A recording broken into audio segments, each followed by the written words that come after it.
Life में आप कोई भी चीज प्लान नहीं कर सकते। कभी कभी अचानक से आपकी पूरी लाइफ टर्न ले सकती है। जिंदगी के लिए कभी भी एक्सपेक्ट नहीं किया होगा, पर एक हमसफर मिल सकता है। आज मैं आपको ऐसे ही एक स्टोरी सुनाने वाला हूँ। इसका नाम है in love and in deep water. ये जापानीज रोमांटिक मिस्ट्री मूवी है, तो इसे अंत तक जरूर देखिएगा। बिना किसी देरी के एक्सप्लेनेशन स्टार्ट करते हैं। मूवी स्टार्ट होती है और हमारा मेन कैरेक्टर, जिसका नाम है सुगुरु, ये अपने फ्रेंड्स को एक स्टोरी सुना रहा था। तो कहता है बहुत पुरानी बात है, जब लोग सी में सेलिंग करने के लिए जाते थे तो वहाँ पर मरमेड्स आती थी, उन्हें प्यार का झूठा वादा देती थी और जैसे वो उनके प्यार में गिर गए तो उन्हें समुद्र के नीचे ले जाती थी। वो कभी भी लौटकर वापस नहीं आते थे। वो स्टारबक्स की कॉफी पी रहे थे, इसी वजह से सुगुरु इसके बारे में बात कर रहा था। उसका फ्रेंड उसे कहता है कि हम शिप पर हैं। इस तरीके से डिप्रेसिंग स्टोरी मुझे सुनाया मत करो। तभी हम शिप की कैप्टन को यहाँ पर आता देखते हैं। ये कैप्टन बहुत ही फेमस थी, उसका टॉप पावरफुल वुमन में नाम था, इसी वजह से उस पर डॉक्यूमेंट्री बन रही थी। अचानक से एक लड़की सुगुरु के पास आती है और उससे कहती है कि तुम्हारी जरूरत है। सुगुरु का इस शिप पर एक ही काम था, जहाँ पर भी कोई गेस्ट बहुत गुस्से में हो तो उसका पूरा गुस्सा सहना। एक गेस्ट था जिसे फोन कॉल करने में जरा प्रॉब्लम आ रही थी, तो बहुत गुस्सा हो चुका था। सुगुरु उसके पास जाता है और कहता है कि मैं आपकी मदद कैसे कर सकता हूँ। गेस्ट उसे बेंड होने के लिए कहता है। उसकी पीठ पर वो पैर रखता है और थोड़ा सा नेटवर्क उसे आ जाता है। वैसे ही उस गेस्ट ने बात की। इसके बारे में कैप्टन बाकी स्टाफ को बता रही थी। वो कहती है सुगुरु हमारे शिप को बहुत अच्छी तरीके से मेंटेन करके रखता है। अगर लोग गुस्सा होने लग गए तो शिप में केओस हो जाएगी, ये हम नहीं चाहते। इसी वजह से सुगुरु को जॉब दिया गया है। वो हर एक आदमी का गुस्सा सहन कर लेता है, उन्हें जो भी चाहिए वो उन्हें पेश कर देता है। सुगुरु से उसका फ्रेंड पूछता है कि क्या तुम्हें सेल्फ रिस्पेक्ट नहीं है। कैप्टन कहती है कि सुगुरु को सेल्फ रिस्पेक्ट की जरूरत नहीं है, उसका जॉब बहुत इंपॉर्टेंट है। इसी तरीके से अलग अलग लोगों की रिक्वेस्ट पूरी करते हम सुगुरु को देखते हैं। वहाँ पर एक छोटा सा लड़का भी था जिसका नाम था कनोतो।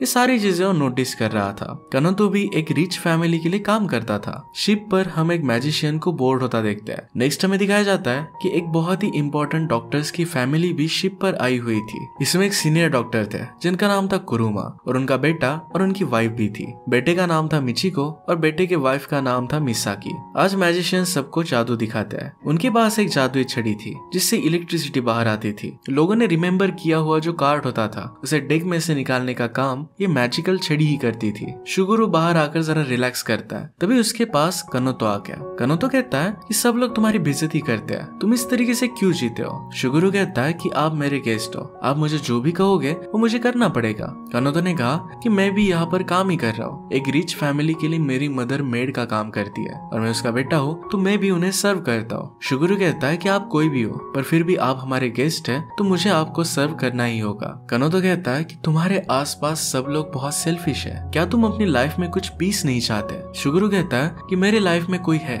जिसके लिए सब कुछ वर्थ इट है। उसने अपने फोन पर अपनी गर्लफ्रेंड की फोटो उसे दिखाई। वो कहता है कि टीवी पर मेटेरोलॉजिस्ट है, वो कल हमारे साथ इस शिप पर आएगी, उसके साथ में टाइम स्पेंड करने वाला हूँ। जैसे ही हमारी ट्रिप खत्म होती है तो हम शादी करने वाले हैं। कनोतो उसे कहकर जाता है कि शिप को डूब जाना चाहिए। डॉक्टर्स की फैमिली में ग्रैंड डॉटर का नाम था रीना। कनोतो का एक ही काम था कि रीना का फ्रेंड बनकर रहे। आज कुरुमा का बेटा उससे कह रहा था कि आप मेरे नाम पर आपकी विल क्यों नहीं करते। कुरुमा कहते हैं कि मेरा एक भी पैसा तुम्हें नहीं मिलने वाला, मैं सारे पैसे मेरी मेड को देना चाहता हूँ। मेड कुरुमा को फिर उनके रूम में लेकर जाती है और वहाँ पर उन्हें बैठने के लिए मदद करती है। मेड कहती है कि आप सारे पैसे मुझे क्यों देना चाहते हैं, आपका खुद का बेटा है, आपको उसे देने चाहिए। कुरुमा कहते हैं कि मैंने लाइफ में बहुत ही बुरी चीजें की है, एक अच्छा काम कर कर मैं स्वर्ग में जाना चाहता हूँ। रात में सुगुरु अपनी गर्लफ्रेंड की फोटो देख रहा था, उसे उसका कॉल आ जाता है। वो कहती है कि वो कल आ नहीं पाएगी, उसे कुछ अर्जेंट काम आया है। इस बात से सुगुरु को बहुत बुरा लगता है। अगले दिन हम एक लड़की को भागता हुआ शिप पर बोर्ड होता देखते हैं। इसका नाम था शिजुरू। इसके बाद और एक कपल शिप पर आता है। ये एक बहुत ही रिच कपल था। उसमें से एक एक्टर था और एक डायरेक्टर थी। एक्टर का नाम था शिंतोरो और डायरेक्टर का नाम था आयना। इसके बाद उनके पीछे से और एक कपल आता है। वो दूसरा कपल ऐसा लग रहा था कि वो पहली बार इस शिप को एक्सपीरियंस कर रहे हैं। कपल में लड़की का नाम था रुकी और लड़की का नाम था शियोरी। ये सब कैरेक्टर्स हमारी स्टोरी में एक इंपॉर्टेंट रोल प्ले करेंगे। नाम से आपको कंफ्यूज होने की कोई जरूरत नहीं है। स्लोली स्टोरी में आपको सब कुछ समझ में आ जाएगा। शिजुरू जो भाग रही थी वो डायरेक्टली सुगुरु के बाहों में आकर ही गिरती है। है। सुगुरु कहता है कि मैं आपको हेल्प कैसे कर सकता हूँ। शिजुरू ने कहा कि मैं एक लड़की को ढूंढ रही हूँ। ये लड़की और कोई नहीं तो सुगुरु की गर्लफ्रेंड थी। शिजुरू डायरेक्टली उसे ढूंढने लग गए। सुगुरु जब उसके पीछे पीछे आता है तो उसका नेम टैग पढ़ती है। ये पढ़कर वो कहती है कि तुम तो उसी के बॉयफ्रेंड हो। सुगुरु कहता है कि हाँ, वो इस शिप पर नहीं है। उसने पूछा कि आप उसे क्यों ढूंढ रही थी। शिजुरू कहती है तुम्हारी गर्लफ्रेंड आज किसी और आदमी के साथ है, वो आदमी मेरा बॉयफ्रेंड है। शिजुरू ने कहा कि मुझे शिप से उतरना पड़ेगा। जैसे वो बाहर आती है तो शिप ऑलरेडी निकल चुकी थी। वो पूछती है कि अब मैं कहाँ पर उतर सकती हूँ। सुगुरु कहता है कि अब ये शिप नहीं रुकने वाली। इसके बाद हम उसे पार्टी में सर्व करता देखते हैं। शिजुरू फिर उसे अपने रूम में बुलाती है। वो उससे पूछती है कि क्या तुमने अपनी गर्लफ्रेंड को कॉल किया था। सुगुरु उसके कांटेक्ट में आ नहीं पाया था। वो शिजुरू से पूछता है कि तुम्हें कैसे पता कि मेरी गर्लफ्रेंड किसी और के साथ है। शिजुरू उसे मोबाइल दिखाती है। इससे उसने अपने बॉयफ्रेंड के चैट्स को सिंक कर लिया था। इसी वजह से वो सब कुछ देख सकती थी। सुगुरु ये चैट्स पढ़ता है। इससे उसे पता चलता है कि उसकी गर्लफ्रेंड किसी और आदमी के साथ डेट पर गई थी। उन दोनों को रियलाइजेशन था कि वो अपने पार्टनर पर चीट कर रहे हैं, पर फिर भी इस बात से उन्हें फर्क नहीं पड़ा। सुगुरु को इस बात से बहुत बुरा लगता है। वो 2 मिनट के लिए बाथरूम में जाता है और वहां पर उसने बहुत जोर से चिल्लाया। शिजुरू ने कहा कि मुझे इस शिप से नीचे उतरना पड़ेगा। सुगुरु उसके पीछे पीछे जाता है। तभी वो पार्टी में आ गई थी। पार्टी में उसे आईना बुला लेती है। वो कहती है कि एक शेड टेबल है, मुझे इस तरीके से शेड टेबल अच्छा नहीं लगता। मेरा क्लास अलग है और इन लोगों का क्लास कुछ अलग है। वो सुगुरु से बहुत ही रूडली बात कर रही थी। ये सब सुनकर शिजुरू पीछे से आती है। वो कहती है कि अगर तुम में इतना क्लास है, क्या तुम्हें ये बात नहीं पता कि इस तरीके से स्टाफ से बात नहीं करनी चाहिए। पार्टी में हम मैजिशियन को भी देखते हैं। ऊपर कुरुमा और उनकी डॉटर इन लॉ बैठी हुई थी। डॉटर इन लॉ कुरुमा से कहती है कि आपकी ग्रैंड डॉटर आपसे बहुत प्यार करती है, क्या आप उसके लिए भी कुछ हमें देने नहीं वाले। कुरुमा ने कहा कि मेरी कोई ग्रैंड डॉटर नहीं है, मैंने डीएनए टेस्ट करवाया था। एक्चुअली किसी और आदमी के साथ तुम्हारा अफेयर था और उसकी ये बेटी है। डॉटर इन लॉ इस बात पर कुछ भी नहीं कहती है। हम देखते हैं कि शिजुरू को समझाने के लिए सुगुरु उसके पीछे आया था। वो शिप के डेक पर आ गए। वहां पर वो कनोतो को देखते हैं। कनोतो अपनी नोटबुक में कुछ लिख रहा था। उससे वो बात करते हैं तो फिर कनोतो वहां से चला जाता है। बात करने के लिए कुरुमा और उनकी डॉटर इन लॉ मिसाकी ये दोनों डेक के पास आ गए थे। वहां पर एक स्विमिंग पूल था। मिसाकी पूछती है कि आप ये सब आखिर कर क्यों रहे हो। कुरुमा कहते हैं कि जब मैं डॉक्टर था तो एक बहुत अमीर आदमी को ट्रांसप्लांट की जरूरत थी। उसी वक्त एक गरीब लेडी भी एडमिट थी। उस लेडी को जब पता चला कि मैं उसका ऑपरेशन करने वाला हूँ तो इस बात पर वो बहुत खुश थी। उसके रिलेटिव ने मुझे एक एप्पल दिया था। ऑपरेशन सक्सेसफुल रहा पर अमीर आदमी का। एक्चुअल में उस गरीब लेडी का ही ऑर्गन निकालकर अमीर आदमी को ट्रांसप्लांट उन्होंने कर दिया था। इस तरीके के उन्होंने बहुत सारे ऑपरेशंस किए थे। अब बुढ़ापे में वो डर रहे थे कि शायद उन्हें नर्क में जाना पड़ेगा। इसी वजह से मरते मरते एक अच्छी चीज वो करना चाहते थे। अपनी मेड को सारे पैसे वो दे देंगे ताकि वो अमीर हो जाए, एक अच्छी लाइफ जी सके। मिसाकी कहती कि ये सोल्यूशन नहीं है। कुरुमा ने कहा कि अपनी बेटी को लो और हमारे घर से बाहर निकल जाओ। मिसाकी इस बात से बहुत गुस्सा हो जाती है और कुरुमा को डायरेक्टली स्विमिंग पूल में डाल देती है। वो बाहर आने की कोशिश कर रहे थे पर उन्हें कंटिन्यू डुबाने की कोशिश कर रही थी। इसके बाद हम देखते हैं सुगुरु और शिजुरू ये दोनों कनोतो को लेकर लिफ्ट में आते हैं। थोड़ी देर में लिफ्ट में शिंतोरो और आयना भी आ जाते हैं और उनके पीछे पीछे रुकी और शियोरू वो भी आ गए। ये सब लोग एक ही फ्लोर पर उतरे। ये वही फ्लोर था जहाँ पर कुरुमा को डुबाया गया था। अचानक से वहाँ की लाइट चली जाती है। हम नोटिस करते हैं कि क्लोक में वहाँ से कोई भाग रहा था। कुरुमा वहाँ पर खड़े हुए थे। अचानक से वो पानी में गिर जाते हैं। सब लोग ये देखकर बहुत ज्यादा डर गए। पास आकर देखते तो उनकी डेथ हो चुकी थी। डर कर सब लोग पार्टी के अंदर चले जाते हैं। उसके बाद फिर वहाँ पर मिचिको और मिसाकी आ गए। मिचिको कहता है कि इनके मरने के बाद लॉयर इनकी विल पढ़ेंगे। वो कहता है कि उन्हें राइट टाइम पर मारना चाहिए था। सुगुरु जल्दी से शिप के कैप्टन के पास आ गया और सब कुछ उसे बताता है। कैप्टन वहाँ पर आई पर वहाँ पर कोई भी डेड बॉडी नहीं थी। सुगुरु फिर कैप्टन को जो भी वहाँ पर विटनेस थे उन सब लोगों के पास लेकर जाता है। वहाँ पर उन्होंने जो देखा था इसके बारे में उन्हें सच्चाई वो बताते नहीं। सुगुरु उन्हें कन्विंस करने की कोशिश करता है पर कोई भी मानने के लिए रेडी नहीं था। हम देखते हैं कि मिचिको और मिसाकी कुरुमा को रूम में लेकर आए थे। उनका प्लान था कि पहले वो कुरुमा की विल ढूंढेंगे, वो मिलने के बाद उसे डिस्ट्रॉय कर देंगे ताकि सारे पैसे उन्हें ही मिल जाए। कैप्टन ने स्टाफ को सबके रूम में भेजा। उनसे वो पूछते हैं कि क्या आप लोग ठीक है। मिचिको और मिसाकी इस तरीके से प्रिटेंड करते हैं कि कुरुमा जिंदा है और कैप्टन को लगता है कि शिप से कोई भी मिसिंग नहीं है, इस वजह से कोई प्रॉब्लम नहीं आती। सुगुरु कंफ्यूज था कि बाकी सब लोगों ने कुछ कहा क्यों नहीं। शिजुरू कहती है कि वो देखने के बाद कनोतो शॉक में चला गया था। उसे और भी ज्यादा तकलीफ ना हो इस वजह से कोई भी बोल नहीं रहा था। शिप पर बहुत सारे लोग एंजॉय करने के लिए आए। अगर यहाँ पर कोई मर्डर हो जाता है तो उनका एक्सपीरियंस खराब हो जाएगा। शिजुरू चाहती थी कि लोगों को मर्डर के बारे में बता दिया जाए ताकि ये शिप रुक जाए। वो सुगुरु से कहती है कि हमें इन लोगों को कन्विंस करना पड़ेगा। उसने सुगुरु को अपने बॉयफ्रेंड और उसकी गर्लफ्रेंड की चैट्स भी दिखाई। वो साथ में अपनी शैडोज के फोटो निकाल रहे थे। शिजुरु कहती है कि न्यू कपल्स ऐसा किया करते हैं। सुगुरु इस बात पर शॉक में हंसने लगता है और वो पानी में कूद गया। उसके पीछे शिजुरु भी आ गए। उससे पूछती है तुम एक काम क्यों करते हो। सुगुरु कहता है कि बचपन से बहुत सारे स्कूल्स के पार्टीज में मैं पीछे ही जाकर काम करता था, इसी वजह से उसे जॉब अच्छा लगा। शिजुरु कहती है कि हम जैसे लोग हमेशा बैकग्राउंड में रहते हैं। दो मेन कैरेक्टर्स एक दूसरे से प्यार करते हैं और हम सिर्फ साइड कैरेक्टर्स होते हैं। सुगुरु कहता है कि ऐसा नहीं है, प्यार में कोई भी मेन कैरेक्टर बन सकता है। वो फिर शिजुरु की बात मान जाता है। कहता है कि उन लोगों को हम कन्विंस कर सकते हैं कि वो सब कुछ सच बता दे। कैप्टन ने सुगुरु को सस्पेंड कर दिया था, तो अब वो शिप पर आसानी से घूम सकता था। वो अलग कपड़े पहन कर आया तो कोई भी उसे पहचान नहीं रहा था। हम देखते हैं कि सुगुरु रुकी और शियोरी का पीछा करने लगता है। रुकी को ये बात पता चल गई और सुगुरु को मारने लग गया। उसने जब उसे पहचाना तो उसे अपने रूम में लेकर आता है। रुकी को लग रहा था कि उसके बॉस ने किसी को उसके पीछे भेजा है। अब हमें पता चलता है कि एक्चुअल में रुकी की गर्लफ्रेंड शियोरी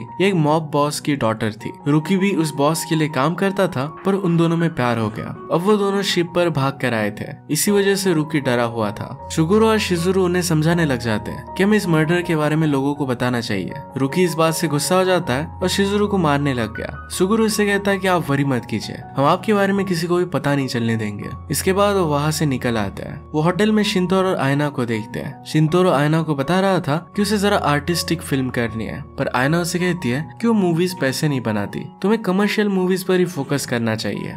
सुगुरु को लग रहा था कि उन दोनों को जानता है। शिजुरु कहती है कि आयना एक बहुत बड़ी डायरेक्टर है और शिंतोरो एक एक्टर है। शिजुरु ने खुद आयना की मूवी के लिए ऑडिशन दिया था, इसी वजह से उसे इसके बारे में पता था। वो सुगुरु से कहती है कि एक्चुअल में उन दोनों के बीच में अफेयर चल रहा है। आयना की शादी ऑलरेडी किसी और आदमी के साथ हुई है।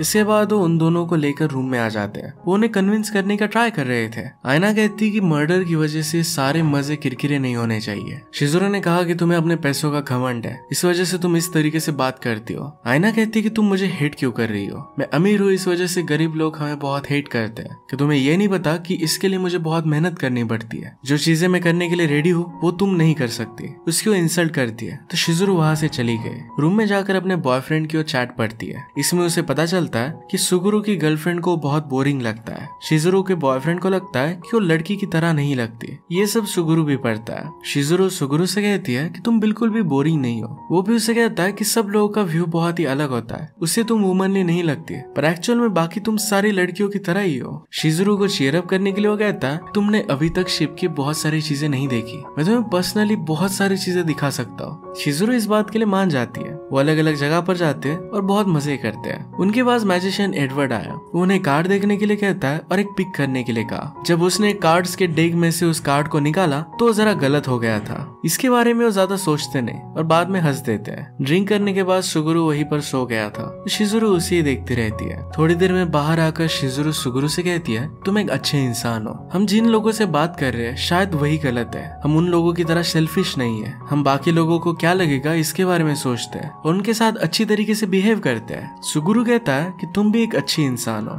शिजुरु कहती कि कभी कभी मैं सोचती हूँ कि जब वो दोनों साथ में हो तब उनका एक्सीडेंट हो जाए। सुगुरु कहता है कि इस तरीके से सोचना नॉर्मल है, पर अब कभी भी एक्चुअल में ऐसा हो ये तुम नहीं सोचोगी। शिप में मिचिको और मिसाकी दोनों टेंशन में थे। मिचिको को लग रहा था कि बॉडी शायद स्मेल करने लग जाएगी। तभी वहाँ पर उनकी मेड आ जाती है। बिना कहे वो डायरेक्टली अंदर आ गई और देखती है कि कुरुमा मर चुके हैं और वो जाकर ये बात बताने वाली थी। जैसे वो स्टेयर्स के पास आई तो मिचिको उसे पकड़कर स्टेयर्स से नीचे गिरा देते हैं। ये मेड एक्चुअल में कनोतो की मदर ही थी। मेड को हॉस्पिटल में लेकर जाया जा रहा था। कनोतो मिचिको और मिसाकी को पूछने के लिए आता है कि क्या वो अपनी मदर के साथ जा सकता है, पर वो उसे मना कर देते हैं। सुगुरु और शिजुरु को शक जाता है कि मिचिको और मिसाकी कुछ छुपा रहे हैं, तो वो फिर रूम की की लेकर उनके रूम में घुस जाते हैं। एसी को बहुत ही लो रखा गया था ताकि बॉडी स्मेल ना करे। वो अंदर जाकर देखते तो कहीं पर भी उन्हें बॉडी दिखती नहीं। सुगुरु कहता है कि शायद हम गलत थे, ठंड की वजह से वो जरा सनलाइट में आ जाते हैं। उन्होंने देखा कि उन दोनों की भी शैडोज बन रही है। डेक पर आकर जिस तरीके से उनके पार्टनर्स ने फोटो निकाली थी उसी तरीके से फोटो को रिक्रिएट करने की वो कोशिश करते हैं। फोटो इस तरीके से आ रही थी जैसे वो किस कर रहे हो। शिजुरु कहती है कि ये ज्यादा इफेक्टिव होगा। वो फिर इस तरीके की फोटो ले लेते हैं। वो अपने पार्टनर्स को भेजने ही वाले थे, पर तभी रूम में मिचिको आ जाता है। मिचिको को विल मिल चुकी थी, इस वजह से वो बहुत ही खुश था। सुगुरु और शिजुरु बेड के नीचे छुप गए थे। वहाँ पर उन्होंने देखा कि डेड बॉडी छुपाई गई थी। सुगुरु फिर डायरेक्टली कैप्टन के पास आ जाता है। कैप्टन कहती कि शिप में कुरुमा की डेथ हो चुकी है। सुगुरु इस बात से सरप्राइज था। जैसे ही वो सब लोग वहाँ पर पहुंचे तो देखते हैं कि मिचिको ने सब लोगों को बता दिया था कि कुरुमा की नेचुरल डेथ हो गई है। अब उसे विल मिल चुकी थी तो छुपाने से कोई फायदा नहीं था। शिप के एक डॉक्टर ये कुरुमा की बॉडी को देखते हैं। उनके हाथ कुछ जले हुए थे। मिचिको कहता है कि मेरे फादर को तुम एग्जामिन नहीं कर सकते, उनकी डेथ नेचुरल हुई है और मैं उनका बेटा हूँ, तो मेरी बात आप सब लोगों को माननी पड़ेगी। इसके बाद सब लोग वहाँ से चले जाते हैं। रात में सुगुरु शिजुरु को मैसेज करता है क्या मैं तुम्हारे रूम में आ सकता हूँ। शिजुरु इसके लिए मान जाती है। अचानक से उसे अपने बॉयफ्रेंड का कॉल आ गया। वो कहता है कि मैंने रियलाइज किया कि मेरी लाइफ में सबसे इम्पोर्टेंट तुम ही हो। शायद उसके बॉयफ्रेंड का सुगुरु की गर्लफ्रेंड के साथ ब्रेकअप हो गया होगा, इसी वजह से वो शिजुरु को कॉल करता है। सुगुरु रूम के बाहर आता है, तभी सुगुरु को भी उसकी गर्लफ्रेंड का कॉल आ गया। बॉडी को नीचे उतारने के लिए शिप को रोका जा रहा था। शिजुरु अपने बॉयफ्रेंड के पास वापस जा रही थी। सुगुरु कहता है क्या तुम ऐसे ही चली जाओगी। शिजुरु कहती कि मेरा बॉयफ्रेंड मेरे लिए मैटर करता है। सुगुरु ने कहा कि उसने तुम पर चीट किया है। शिजुरु कहती कि शायद वो वापस आ गया, उसने शायद चीट किया ही नहीं। सुगुरु ने कहा कि तुम्हें उसके पास वापस नहीं जाना चाहिए। शिजुरु ने कहा कि यहाँ पर रुकने का कोई रीजन नहीं है। सुगुरु कहता है कि क्या मैं यहाँ पर रुकने का रीजन नहीं बन सकता। वो कन्फेस करता है कि उससे प्यार करने लग गया है। शिजुरु कहती है कि तुम्हें भी अपनी गर्लफ्रेंड से कॉल आया था, तुम्हें उसके पास वापस जाना चाहिए। सुगुरु कहता है कि मैं नहीं कर सकता। शिजुरु ये सब सुनकर रोने लगती है और उसे यहाँ से जाने के लिए कहती है। उन दोनों ने साथ में जो फोटो निकाली थी वो दोनों इसे देखने लग जाते हैं। शिजुरु उसे डिलीट कर देती है, पर सुगुरु ये कर नहीं पाता। शिजुरु जाने लगती है और सुगुरु को सारे पैसेंजर्स के लिए एक अनाउंसमेंट करना था। वो कहता है कि शायद एक दिन मैं आपको फिर से मिल सकूं। ये मैसेज वो शिजुरु को दे रहा था। मैं शायद इसी शिप पर रहूं, पर मैं आपको कभी भी भूलूंगा नहीं। मैं ग्रेटफुल हूँ कि मैं आपसे मिला। जो भी टाइम मैंने आपके साथ स्पेंड किया ये मेरे लिए बहुत ही एंजॉयबल था। उसे और भी कुछ बताने वाला था, पर उसका कोवर्कर उसे रोक लेता है। इस तरीके की पर्सनल बात वो अनाउंसमेंट पर नहीं कर सकता था। वो जैसे ही रिसेप्शन पर आया तो देखता है कि वहाँ पर शिजुरु थी। वो कहती कि मुझे रुकने का रीजन मिल चुका है। उसके पास आकर उसे हक कर लेती है। कनोतो की मदर यानी कि मेड को होश आ चुका था। इसके बारे में कनोतो रीना से बात करता है। उसे कहता है कि मेरी मदर तुम्हारे बारे में सोच रही थी, वो तुम्हारे लिए वरीड थी। उसने कहा कि अपने ग्रैंडफादर के मरने के बाद शायद तुम बहुत ही सैड हो, तुम चाहो तो मेरे घर पर आ सकती हो। इस बात से रीना उस पर गुस्सा हो जाती है। उसे बात रूड लगती है। रेस्टोरेंट में हम फिर से रुकी शियोरी को देखते हैं। वहाँ पर शिंतोरो और आयना भी थे। शिंतोरो आयना से कहता है कि कुछ भी हो जाए, मुझे कम पैसे भी मिले पर फिर भी अच्छी मूवीज में ही मैं काम करना चाहता हूँ। पैरेलल में रुकी को किसी लड़की का मैसेज आता है। इस बात की वजह से शियोरी उस पर शक करने लगती है। पैरेलल में आयना ने शिंतोरो का मजाक उड़ाया। शिंतोरो इस बात से गुस्सा हो जाता है और कहता है कि मैं वापस जा रहा हूँ। आयना कहती कि शिप वापस नहीं जाने वाली। शिंतोरो के पास मर्डर की वीडियो थी। ये वो आयना को दिखाता है और कहता है कि अगर इसके बारे में सब लोगों को पता चल जाता है तो शिप वो वापस ले लेंगे। आयना उसे रोकने लग गई। रुकी शिंतोरो से कहती कि मुझे भी वापस जाना है। वो लोग फिर वहाँ से भागने लग गए। हम देखते हैं कनोतो सुगुरु और शिजुरु के साथ बात कर रहा था। वो कहता है कि रीना बहुत ही अकेली पड़ जाती है। स्कूल में भी उसके साथ कोई भी बात नहीं करता। वो गेम्स जीत जाए, इस वजह से उसके फादर गेम्स के रूल ही चेंज कर देते हैं। रीना अपने रूम में वापस आई। वहाँ पर वो एक बुक देखती है। इसमें कनोतो ने ड्राइंग बनाई थी। इस ड्राइंग में रीना के साथ वो डांस कर रहा था। ये देखकर उसे बहुत अच्छा लगता है। शिजुरु कनोतो से कहती है कि रीना अकेली नहीं है, तुम उसके साथ हो। रीना फिर कनोतो को ढूंढने लग गई। हम देखते हैं कि भागते भागते वो लोग सुगुरु और शिजुरु के पास आ गए थे। शियोरी ने वो मोबाइल सुगुरु को दे दिया। कनोतो फैमिली के पास वापस आया तो उसे वो नीचे बिठाकर खिला रहे थे। सुगुरु कहता है कि इस तरीके से आप उसे ट्रीट नहीं कर सकते। शिजुरु कनोतो को लेकर जाने लग गए। इस बात से मिचिको गुस्सा हो जाता है, पर सुगुरु उसका हाथ पकड़ लेता है। सुगुरु ने कहा कि इस बार तुम नहीं बचने वाले। मिचिको ने कहा कि इस तरीके से तुम मेरे साथ बिहेव नहीं कर सकते। सुगुरु कहता है कि मुझे बाकी लोगों की भी देखभाल करनी है। तुम अगर अच्छी तरीके से बिहेव नहीं करोगे तो मैं तुम्हें इंटरटेन नहीं करने वाला। सुगुरु फर्स्ट टाइम खुद के लिए स्टैंड लेता है। रात में सब लोगों को बुलाया जाता है। उन्हें मर्डर की वीडियो दिखाई जाती है। ये देखकर मिसाकी वहाँ से जाने लग गए। मिचिको कहता है कि तुम कहाँ पर जा रही हो। मिसाकी कहती कि मरने वाले तुम्हारे फादर है, तुम इससे डील करो। मिचिको कहता है कि उन्हें तुमने मारा है। मिसाकी कहने लग गई कि उन्हें तुमने मारा है। वो दोनों एक दूसरे को ब्लेम करने लग गए। मिचिको कहता है कि मेरे फादर को पता चल गया था कि रीना मेरी डॉटर नहीं है, इसी वजह से तुमने उन्हें मार डाला। मिचिको के पास भी एक वीडियो थी जिसमें साफ साफ दिख रहा था कि मिसाकी ने कुरुमा को पानी में डाला है। इन दो वीडियोस में शिजुरु कुछ नोटिस करती है। इन दोनों दोनों वीडियो में चांद की पोजीशन अलग अलग थी। इसका मतलब है दोनों अलग अलग टाइम फ्रेम पर ली गई थी। इसका मतलब था कि मिसाकी ने जब कुरुमा को डुबाया था उसके बाद भी वो जिंदा थे और उसके बाद वो फिर से पूल में गिरे और उसके बाद वो डेड थे। मिचिको कहता है कि फादर के हाथ पर बर्न्ट मार्क्स थे। ऐसा लग रहा था कि किसी ने उन्हें जलाया हो। पूल में गिरने से पहले ही उनकी डेथ हो चुकी थी। ये इलेक्ट्रिक करंट की तरह लग रहा था। इलेक्ट्रिक करंट की छड़ी सिर्फ मैजिशियन एडवर्ड के पास ही थी। अब एडवर्ड की छड़ी ठीक तरीके से काम नहीं कर रही थी। सब लोगों ने ये सारी चीजें फिगर आउट कर ही ली थी। तो एडवर्ड फिर खुद कन्फेस करता है कि मैंने उन्हें मारा था। एडवर्ड को अचानक से कुछ तकलीफ होने लगती है। उसने अपने मुंह से एक एप्पल निकाला। इस एप्पल से हमें पता चलता है कि एडवर्ड उसी लेडी का रिलेटिव था जिसका ऑर्गन निकालकर कुरुमा ने किसी और को दे दिया था। इसी चीज का बदला लेने के लिए एडवर्ड ने कुरुमा को मार दिया था। एडवर्ड को फिर पुलिस लेकर जाते हैं। जाते जाते वो कहता है कि मैं यहाँ से आराम से एस्केप कर सकता हूँ। उसने शुगुरु के पॉकेट से कार्ड निकाला। ये कार्ड वही था जो उसने शुगुरु और शिजुरु के सामने दिखाया नहीं था। इस बात पर उस पर हंसे थे, पर एक्चुअल में एडवर्ड ने सब कुछ प्लान ही किया था। उसी ने सब लोगों की सच्चाई बाहर निकाली थी। केस सॉल्व हो जाने के बाद शुगुरु और शिजुरु को हम साथ में देखते हैं। वो एक दूसरे को किस करते हैं। एक दूसरे के साथ वो बहुत ही खुश थे।